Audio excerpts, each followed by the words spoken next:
Oh, I have to be careful what I say here as well. Splendid. My problem is I have a lot of the partners that we have will use a lot of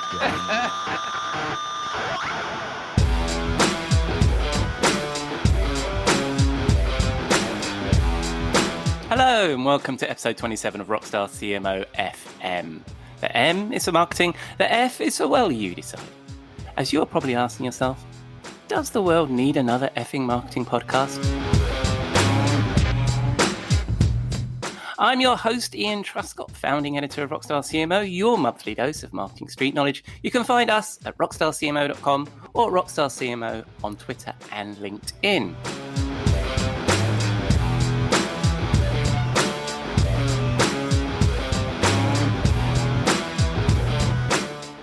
This episode is recorded on Friday, the 11th of September. I hope you've had a great week, that you're staying safe, well, and as sane as you feel you need to be. I'm glad you're here. If you're enjoying the show, drop us a rating, a comment, or it'd be wonderful to hear from you on any of our channels. If email is your jam, I'm editor at rockstarcmo.com. I'm sticking to the usual set list. In a moment, I'll take a look at the latest issue of Rockstar CMO. In the interview section, I chat to fellow podcaster Emil Kristensen, who is the CMO and co-founder of Sleeknote. And again, I have the opportunity to retire to the virtual Rockstar CMO bar for a cocktail and a chat with my friend and content marketing guru, Robert Rose. Right, let's get started, shall we? The article I'd like to take a look at this week is the latest in our regular Green Room series. Regular listeners might remember me mentioning this series before. It appears in each of our monthly issues. It's where I reach out to the CMOs we've gone backstage with, many of whom have appeared on this podcast, and ask them for their opinion and advice on the theme for that month's issue. If you listened to last week's show, you'll know our theme for September was about the blur between our personal and work lives created by lockdown, but specifically about how this blurring happens on social media. Not just how the CMOs themselves manage this for themselves and their personal brand, but the expectations they have of their teams. In the article, Christine Bailey, CMO of Valita, makes a splendid rockstar analogy saying, but while it's okay to bring your whole self to work, unlike a rockstar tour, what goes on social media stays on social media. I like that. And David Howland, who has recently become the CMO of Ernix, sums up a lot of what we heard from our community. Every day in word, deed, and tweet, we represent more than just ourselves. We represent our families, our culture, our company, our passions, and more. Character counts, he says. Strong stuff. Something that Wendy Bryant-Bezic, VP of Marketing at Service Credit Union, echoes with her comment, don't express an opinion on social media that you would not express in person. Wise words. Ian Lowe, CMO of Crown Peak, who I chatted to last week on this podcast, focuses on his team and shares how he keeps his team connected and motivated as they all work remotely. That's a good piece. All good stuff. You can find the views of 8 more of our Rockstar marketing community in the rest of the issue, which this month we called the Blur issue. Take a look. The Green Room series is one of our most popular features, and I'm always grateful for the advice our CMO community share. You can find a link to it on our homepage, in the latest issue, and of course, I will include a link to it in the show notes, which you can find at rockstarcmo.com/podcast. Right, on to the interview. Emil Kristensen is the CMO and co-founder of Sleeknote, a company that helps e-commerce brands turn their website browsers into buyers without hurting the user experience. He's also a fellow podcaster with a marketing podcast in his native Danish that has reached 2 million downloads called The Marketing Brief, and until recently was also an external university lecturer on email marketing. We discuss e-commerce, the forgotten art of good email marketing, and why so many great entrepreneurs and tech companies come out of the Nordics. Hope you enjoy this conversation.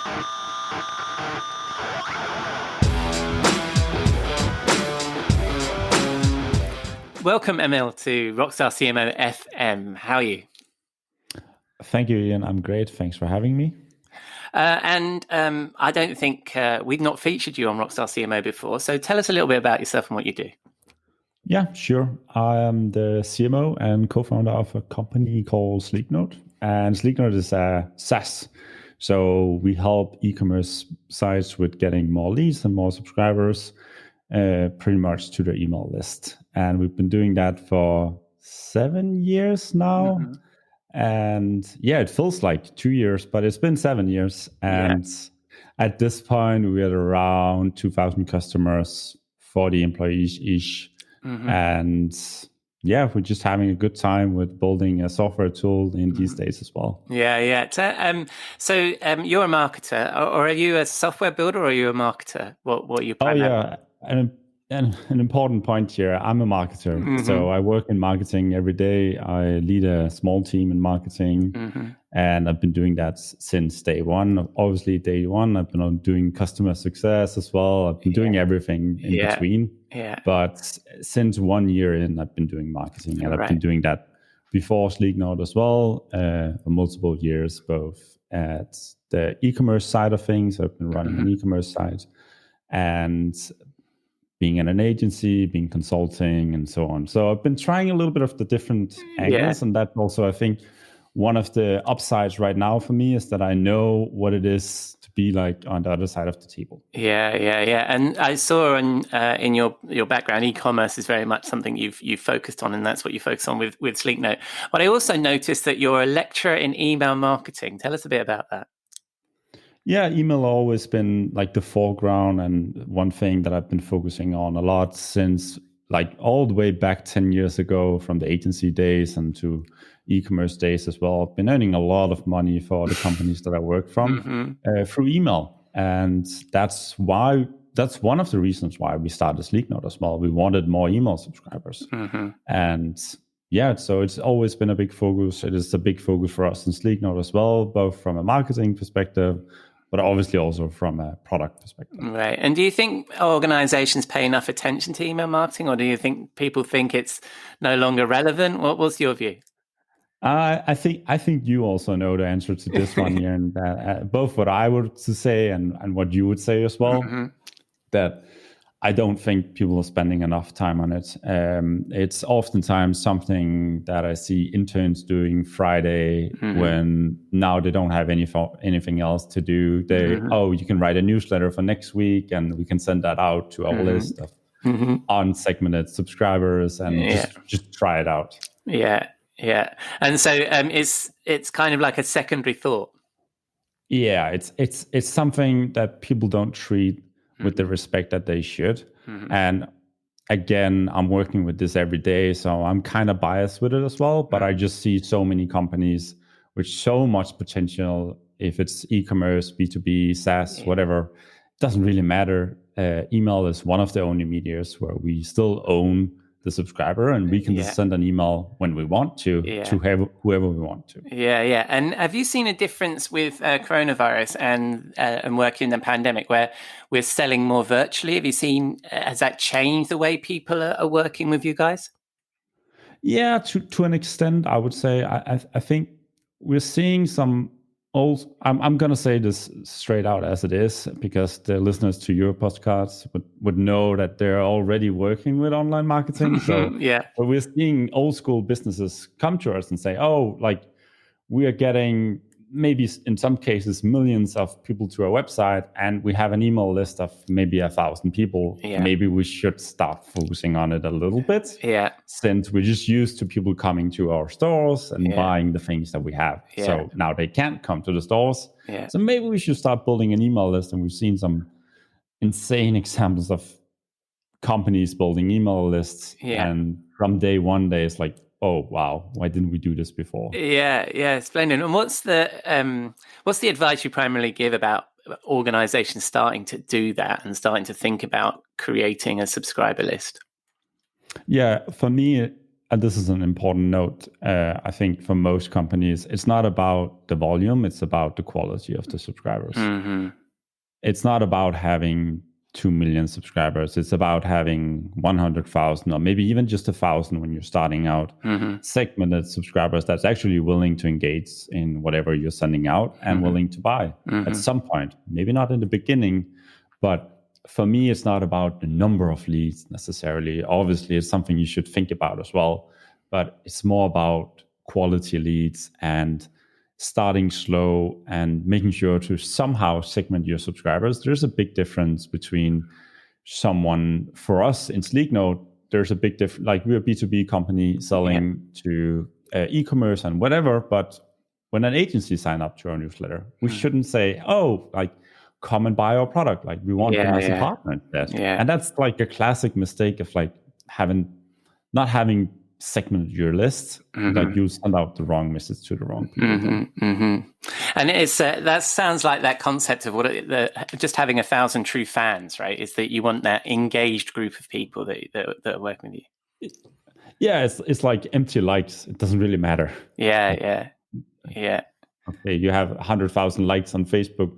Like, who cares when you post something like 200 people sees it and nobody buys? Yeah. And so, from your perspective, is that how you measure the success of your email campaigns? Is coming through as becoming customers and engaging? Of course, in the end, it's about money. That's what it's all about. That's why we do it in the end. But I think email can have different messages and different goals as well. Some of the emails that we see, we work with some of our clients with as well. Sometimes the goal is to get replies, which I'm sure like can't be scaled in many cases. But in some cases, sure enough, it can be scaled up to getting 100 replies that might end up in plus 200,000 euro contracts. Sure, that's a good deal. And in other cases, it is literally just go into a product, buy it, whatever, or it is just to maybe educate about something, educate about the problem that your service, your product, whatever it solves. And later on in the funnel, you'll ask them to buy the product. Right. Not everyone is ready to buy from day one. Right. So it sounds to me like you take a very content marketing focused approach to email. It's just a channel for being useful. Yeah, exactly. It's just what it is. Answering their questions. And so you clearly think that email is still relevant today, right? Even though most people talk about the death of almost everything in marketing, so email is still relevant. And I also noticed that, and sadly, my Danish is terrible. I should have mentioned in the introduction, we're talking to you. You're based in Denmark. You run a very popular marketing podcast in Denmark. Tell us a little bit about that.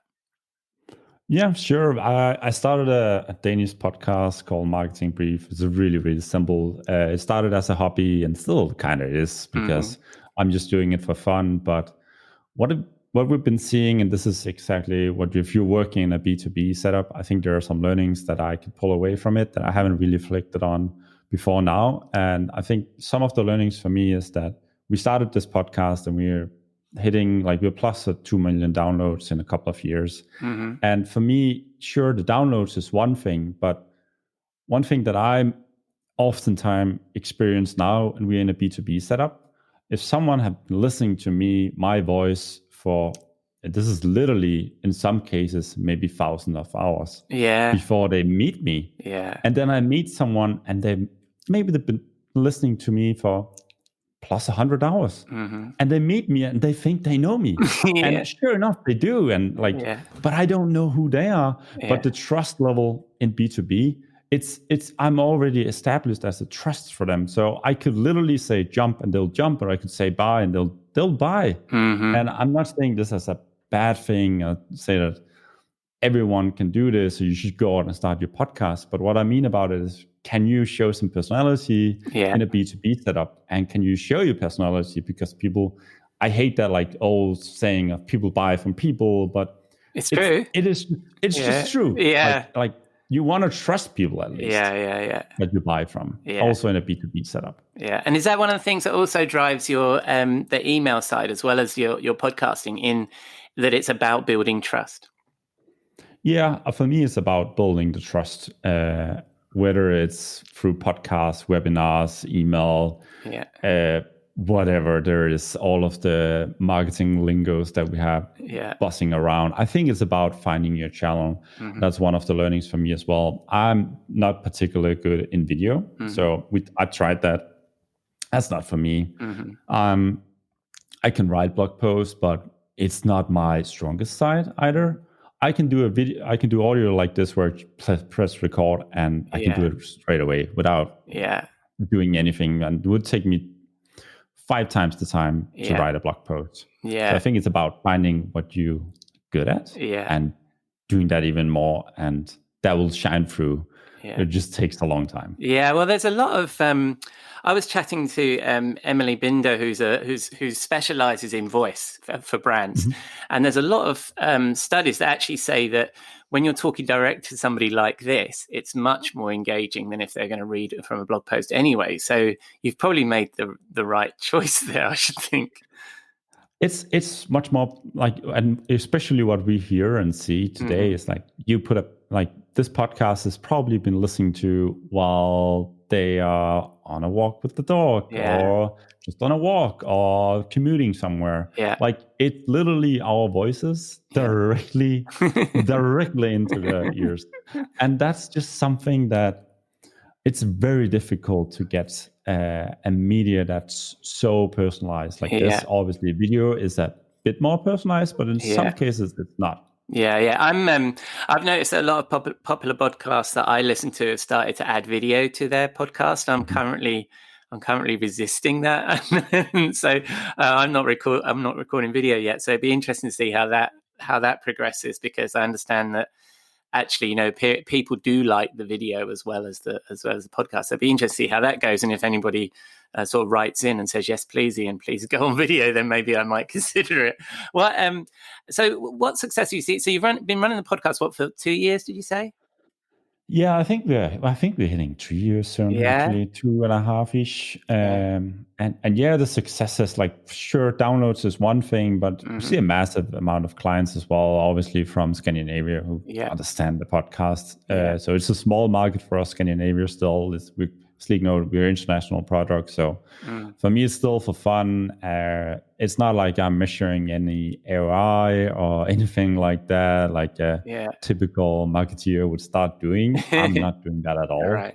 Literally just like, what is the amount of downloads? And one important KPI for me right now, without, like, if we don't count MRR and whatever in software, I'm counting something that, in the lack of a better word, attention time. So how much time and attention time can I get, both from being on a podcast like this, being on a webinar, having an event, like a physical event, old school event like that as well.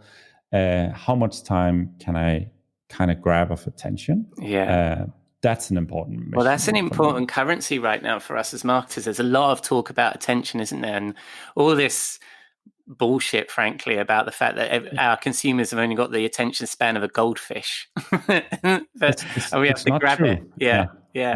It's not true. Sure, it's true if you scroll through a Facebook feed, or if you run dynamic ads on whatever, Taboola. Sure, you might get 0.2 seconds.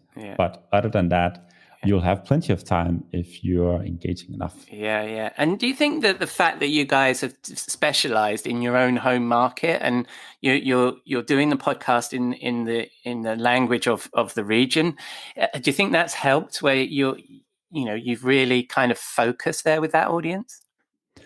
Yeah, I'm a big believer of go for your home market first, and then scale in different markets afterwards. I think a lot of SaaS companies, especially outside of the English native languages, they will start with saying, oh, we want to conquer the world, and we might have got an investment, or investors want to see us opening up UK and then US and then Australia, and then like, stop. Take 3 steps back and look at your home market. There might be enough for you to get an MMR to literally maybe millions, and then you can start scaling. And was that your journey? Is that what you guys did? Yeah, exactly. We started in Denmark. Like, we got a few hundred clients there. We scaled it to another country. Like, one country each of the time. We're not like saying, oh, we only want to run paid in the Netherlands, but we're having a big focus on one country. That means partners, that means paid, that means acquisition, that means all of those things. And then stop trying to conquer the entire world. Yeah. Like, sure enough, if you got like $500 million investment, you have to do something. Yeah. But it's a very few amount of companies that got that. Yeah. The rest of them just think that they have to conquer the world from the beginning. Yeah. And where are you guys now? Are you guys you're in the US, you're in UK, you're across Europe? I think you're hitting around 46 countries now. Sure enough, with some of them with less customers, but right now our main focus is still in Europe, but also to partly in the US. We split the team into a little bit. But from a marketing technology perspective, I think the region you're in has spawned a lot of great companies. Anyway, it's a real little tech hub, isn't it, around where you are? Yeah, I think we're lucky with the entire setup that we have here in Scandinavia, especially Sweden, Denmark, I think. Not to say Norway doesn't have a lot of startups, but I think it's a little bit different in Norway. And we have a lot of safety and security around creating a company in Denmark and in Sweden, where if the company fails, sure enough, you'll still have some debt to pay back. But there's so much security compared to starting a company in the US, for example. Right. So it's just a great place to start a startup, which is why we see all these companies forming. Yeah, it's not like we pay a lot of taxes. So it's not like we're paying a lot of taxes compared to other countries. But those taxes go into our security. So that's where people sometimes misunderstand it. It's like, yeah, sure, we pay more taxes, but that also enables us to take a little bit more risk sometimes. Yeah. No, cool. So I ask everybody this question on the podcast. We have a feature on Rockstar CMO called the Swimming Pool, where we throw all the bullshit, snake oil, and all the terrible things about marketing. I know we love this industry, but sometimes we ruin it for ourselves. What would you throw into that swimming pool? Oh, is it like a term, or is it more like an area that I don't like? Anything you like. We've had all sorts of things. We've had terms. We've had words people don't like. We've had practices people don't like. Anything you like. Okay, there's a few things that I don't like, but I'll keep them short. I think the first one we already touched upon a little bit is emails, where it's like I just generally just hate when people say they have X amount of emails on their list, which is I don't really care. Like, how much money do you earn from your email list? That's the important measurement for me. And then I think this might be a little bit wrong, but I think the amount of buzzwords that we're adding in marketing right now is just too much. So I think I'll take a more general one, where it's like, the amount of buzzwords, why do we have to add a buzzword for something that's so simple oftentimes and people don't get it? If we could just call it what it is instead. I think the buzzword and email. Have you got a particular favorite buzzword that you don't like? Oh, there's so many. There's so many. One of the ones I don't like is I don't like when we talk about agile marketing, because I just think the marketing is agile. We just grab stuff from the world of product development and ruin it. Yeah, that's one of the better ones. I actually, that's also one of the ones that, like, we put marketing in front of it or just afterwards, and then you say, "Oh, that's a new lingo for us." Yeah, it's like, oh, come on. Yeah. So nothing particularly favorite one coming out of that then. No, I have to be careful what I say here as well. Splendid. Well, sorry. My problem is I have a lot of the partners that we have will use a lot of this lingo. A lot of the agencies, they use this lingo every day, and sometimes I get the better of them and just say, "Wow, like, why can't you just say what everyone else is?" Like, I don't understand half of it on your landing page. Is that what you want, or is that, like, could you just simplify it a lot? That's splendid. And so you're the CMO of Sleeknote. Where can people find Sleeknote? Sleeknote.com? Yeah, they can. That's the very simple thing. Sleeknote.com, all of the social profiles, obviously, is also there. I think go check it out if you what we're doing is we're a pop-up tool. So I don't want to throw in a big like promotional thing here. But if you're looking for something different, go check it out. And myself, you can find me on LinkedIn. I think that's the best place right now. Yeah. Twitter, I'm there. I'm not that active. Sorry, but like I'm keeping myself to LinkedIn. I'm a big believer of LinkedIn at the moment. Yeah. I think it's shining at its best right now. And I love LinkedIn, so go find me there. That would be perfect. Will do. All right. So thank you, Emil Kristensen, CMO of Sleeknote. I'll, of course, include all the links to what you just discussed in the show notes. And thank you very much for your time. It was really nice meeting you. Thank you so much for having me. Cheers. Cheers.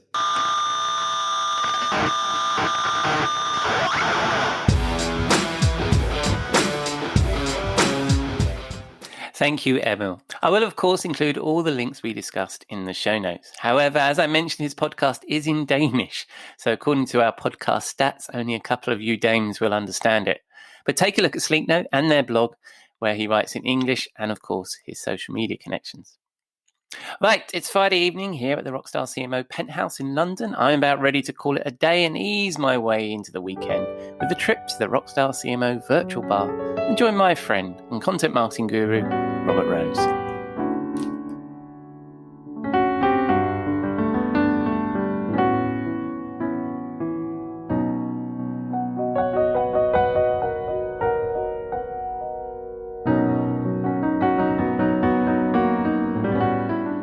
Good evening, Robert. What are you drinking? Oh, hello, my friend. Very, very nice to hear your voice. Well, here's the thing. I sit here in Southern California. You sit there somewhere in the outskirts of London somewhere. I will guarantee you it's cooler there than it is here because it's effing hot here. It is, it is so damn hot here.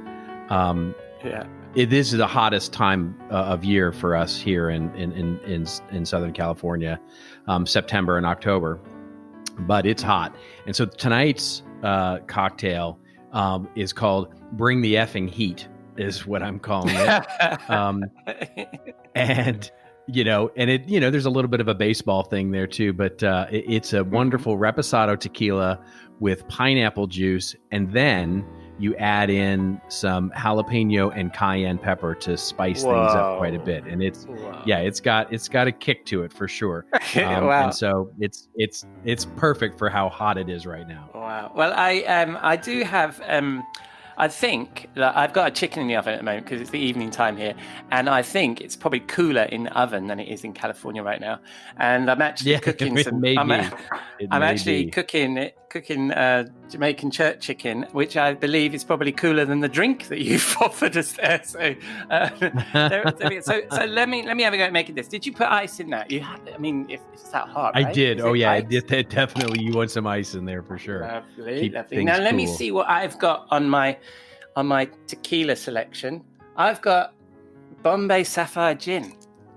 Similar, isn't it? I think that's a brand of tequila. Yes, I think that it is brand distilled. Of very English, I understand. English tequila type. Yeah, it's the most English of tequilas. That's exactly right. Yeah, it's the English blend. And then you said that's actually something you should launch. The most English of tequilas. Yes, and I'm well versed in. I can make a whole range of cocktails with it too, can't I? And you've been doing very well with it so far. Yeah. And did you say pineapple juice? I did indeed. Yes. So let's see what I've got here. Let me see. Hang on. I've got some. Ooh, tonic. That's quite fruity. Well, not really, but So I'm going to stick that in some of my English tequila. Let's have a taste of. Well, hopefully you have a lemon, and that will.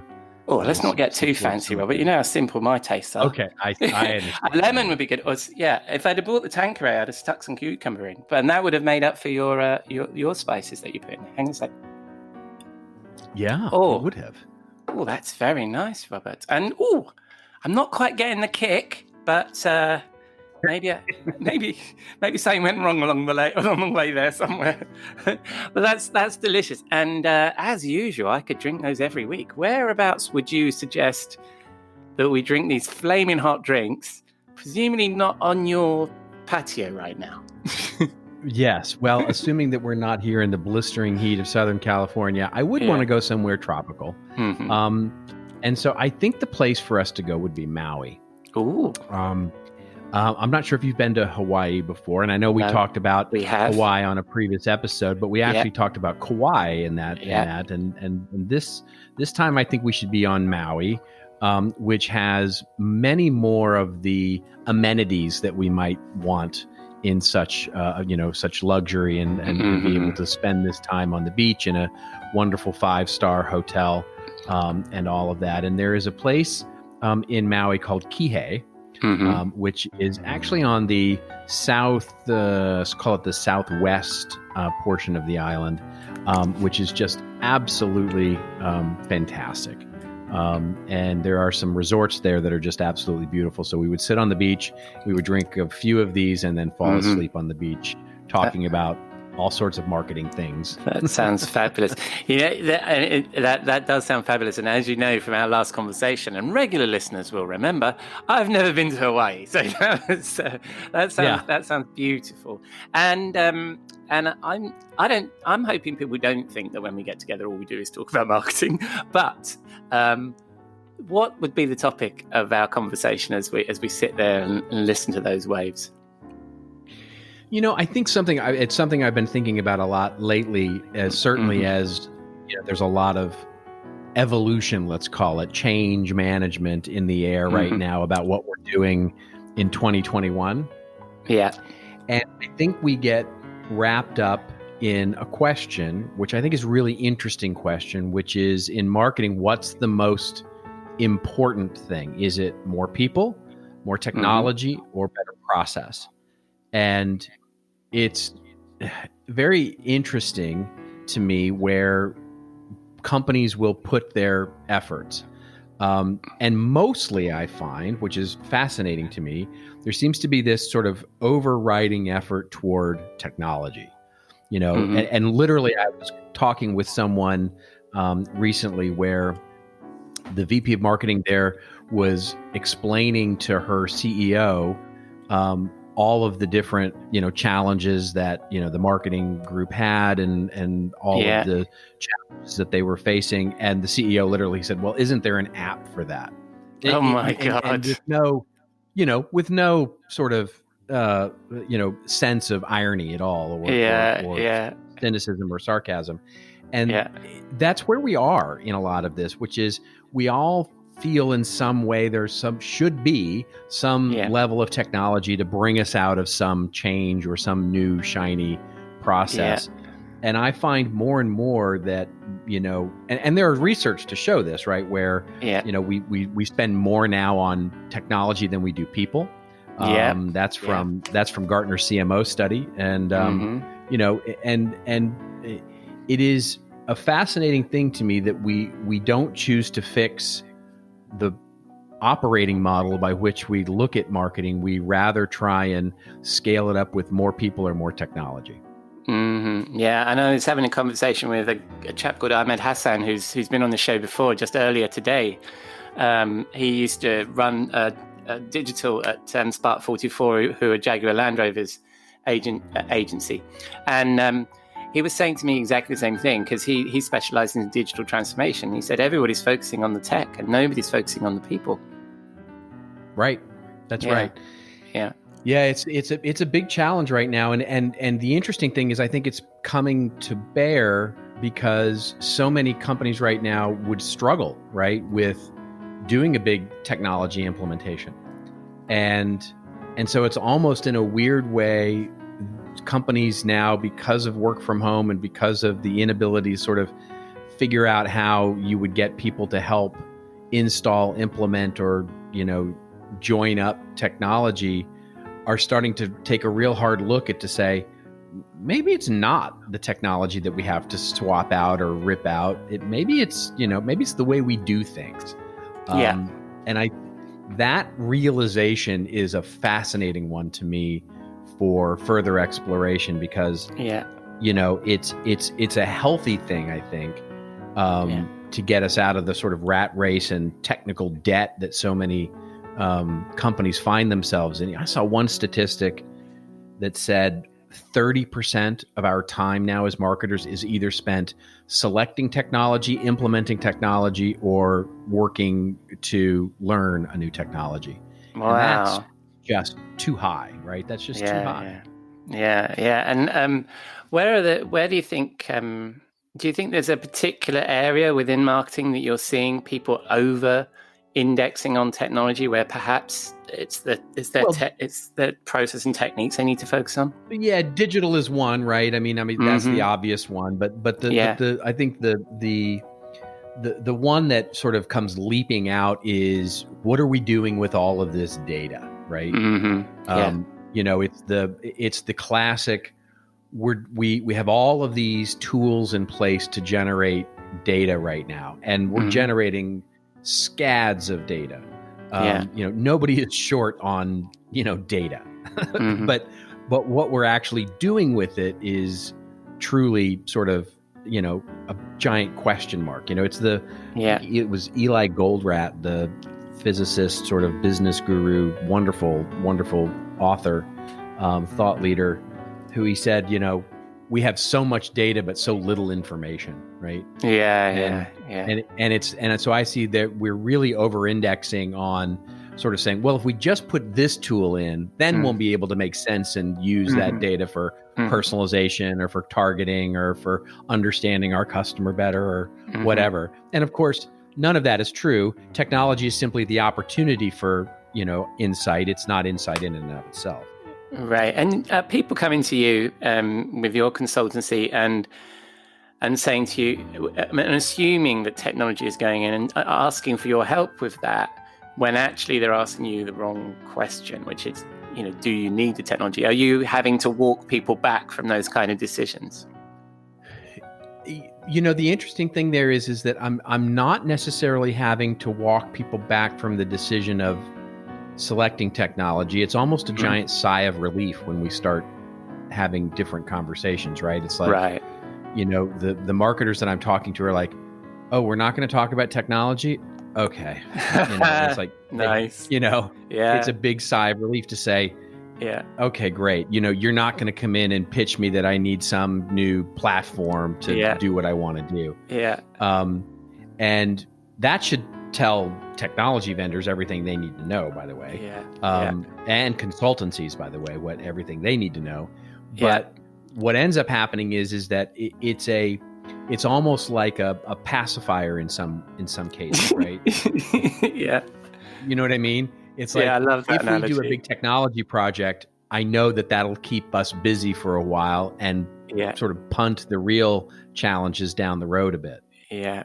And it's interesting because the last two VP of marketing and CMOs I've actually interviewed on the podcast, both of them have worked for or work for marketing technology vendors, and both of them, when you talk to them about what to throw into the Rockstar CMO swimming pool, which, as you know, is our portal to hell for all the bullshit and snake oil of this industry, both of them talk about technology, and obviously not theirs, but that broader sense that we need to, that technology will solve the problem.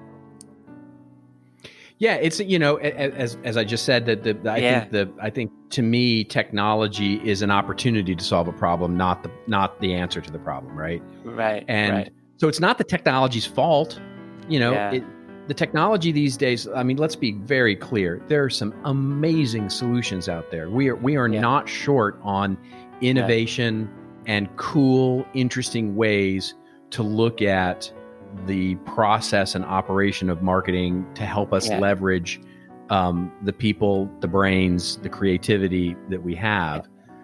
What we have is sort of a reliance on the technology. I literally just got off a call where someone said to me, we have an amazing editorial calendar, and none of us know how to use it. And we just don't have the time to learn.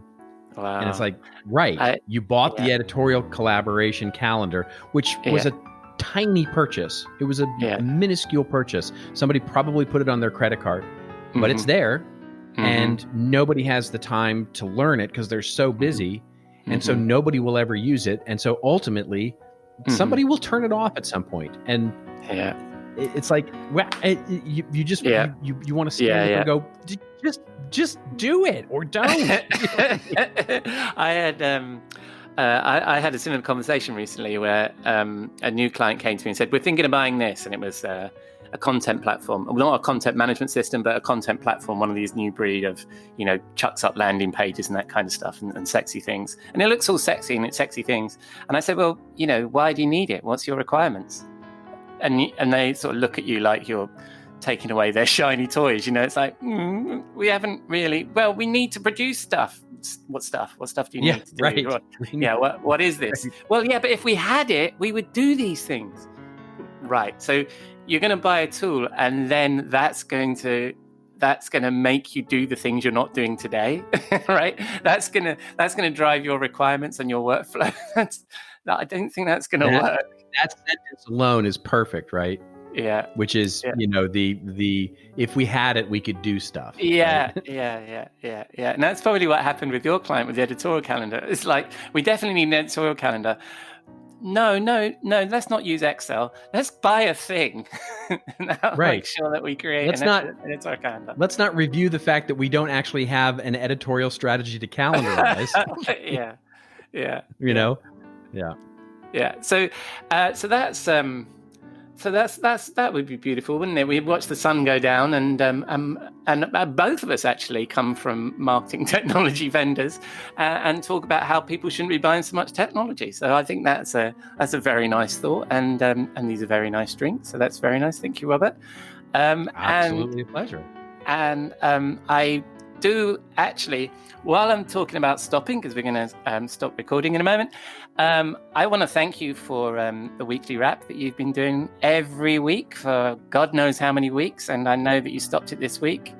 It was a pleasure to listen to you, Robert. It was a pleasure to be on the show, and so thank you for doing that. Absolutely a pleasure. I'm glad it was good. It was a good run, and we'll do something new. It's time for new things. Yeah, absolutely. Well, I mean, it was a pleasure to listen to. But the one thing we can still promote on this show is your podcast with Joe Pulizzi. I presume that's continuing. PNR, This Old Marketing. Yeah, do your search for it. Go listen to it. It's a fun one. We do it every other week. Right. And then people can find you at thecontentadvisory.net. And where can they find you? That is exactly right. Yeah, thank you for that. And they spin the dial on the social medias. They find you where? They will find me on Twitter at Robert_Rose, and at LinkedIn. I don't know how the hell you do the LinkedIn thing. Just do a search for Robert Rose, and my mug will show up. Well, it's a delight. Thank you, mate. And will I see you in the bar next week? You will indeed. Thank you. And I'll speak to you then. Cheers.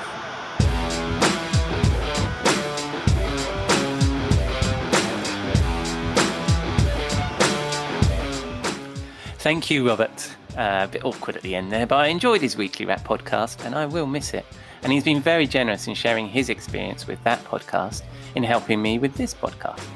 As we mentioned, you can still find Robert at his company's website, contentadvisory.net, at the Content Marketing Institute with his weekly newsletter, and on This Old Marketing podcast that he hosts with his chum, Joe Pulizzi.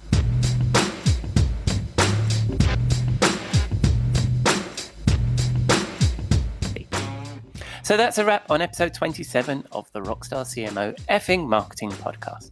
Thanks again to Emil, to Robert, and to our Rockstar CMO contributing community that give me something to share with you guys. But most of all, thank you for dropping a dime into your podcasting jukebox, selecting our track, and jiving along with us. I hope you enjoyed the show. If you like my guests, please give them a mention, click their links, follow them, and take a look at their work. I really appreciate their time, so please show them a little Rockstar community love. If you did like this show or have an opinion on whether the world needs another effing marketing podcast, you know what to do. Drop us some feedback, a review, subscribe, share, or just keep listening. I'm glad you're listening.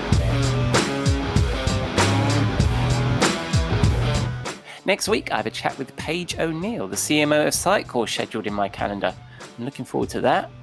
Robert will be back in the virtual Rockstar CMO bar, and until then, I've been your host, Ian Truscott, founding editor of RockstarCMO.com, and I hope you'll join us again next week here at Rockstar CMO FM.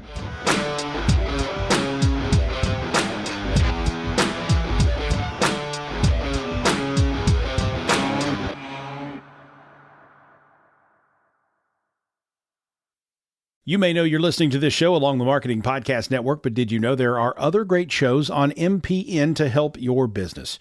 Christy Heiler hosts a fantastic podcast called Own It. Christy, tell us more about the show. Own It is all about celebrating women and non-binary advertising agency owners. We talk about buying out of the boys' club of advertising because less than 1% of ad agencies are owned by women. And where can people subscribe? You can find the podcast at untilyouownit.com. We're also on the Marketing Podcast Network at marketingpodcast.net. And of course, you can subscribe wherever you get your podcasts. You heard her. Go subscribe. This podcast is heard along the Marketing Podcast Network. For more great marketing podcasts, visit marketingpodcasts.net.